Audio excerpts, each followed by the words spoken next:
in North Texas. Today we have Greg Feith, a former NTSB senior investigator, standing by to help explain what we know right now. Greg, thanks so much for taking the time with us today. You know, one of my first thoughts when I saw this is, wow, this could have been so much worse potentially when you've got a fire truck crossing in front of a jet that's moving that fast. I mean, as bad as this was, couldn't this have been so much worse?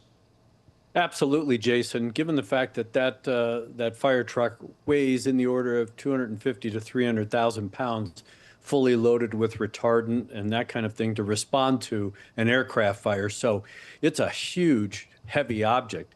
And then, of course, with the structure, the front end structure of the aircraft, while we build aircraft to be stout, unfortunately, the crushability, especially in the front end, the front end is very vulnerable, and unfortunately, the flight crew succumbed to the collapse of about 20 feet of the front end of the airplane.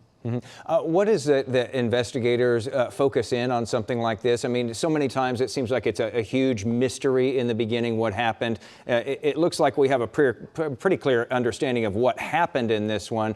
And so where do they focus in a situation like this?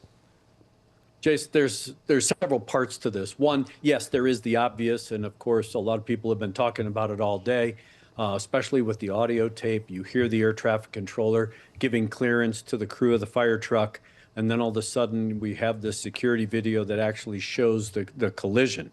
But there's always a backstory. You got to understand, what was the controller doing? He was working two positions. Local, which would be to allow airplanes to land on the runway, and then, of course, ground control. This is very reminiscent of what happened in the midair last year in Washington, D.C. Now you have to look at, was he distracted? Was he complacent? Was he doing other things?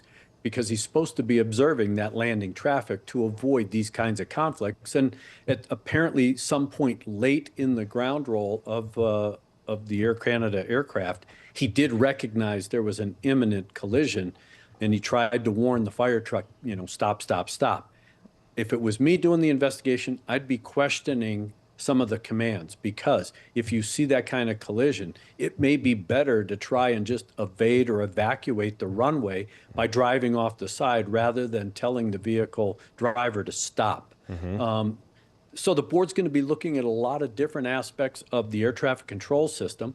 I would be looking, if I was doing the investigation, and I presume the board will too, be looking at the fire department policies and procedures, because you can see clearly from that security video that the truck was rolling as it was approaching the intersection. And they had called for clearance well back before they got to the active runway, and then we're given permission and we're going to drive through it. So there's a lot of questions, a lot of backstory that needs to be answered other than the obvious. Greg, in all of these cases, the reason we do these painstaking investigations is so that we can develop new best practices, so that we avoid something like this ever happening again. How confident are you that this situation, like so many that came before it, will lead to a difference in the way things are set up at airports and how operations unfold at airports? You know, for the flying public out there, should we count on that happening out of this one? Well, you brought up a good point earlier, and that was, of course, this could have been worse. Had the aircraft struck the fire truck with a wing and opened up a fuel tank or multiple tanks, we could have had a flaming inferno. We could have had a lot more casualties.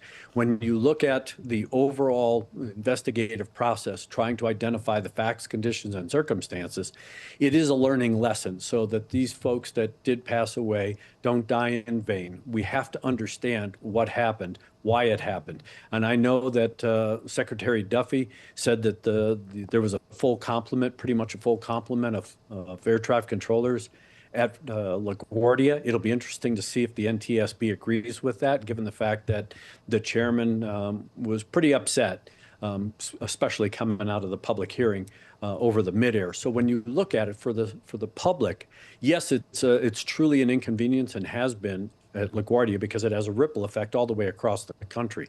But again, these are rare events. I fly almost every week. I have confidence in the system. I have confidence in the people that are flying the aircraft and then operating on the ground. And as long as everybody is doing their job, then the system is very, very safe.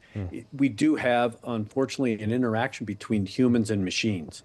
And humans are not infallible. And that's where we really have to get to, very good standardized training, oversight, and then operational discipline.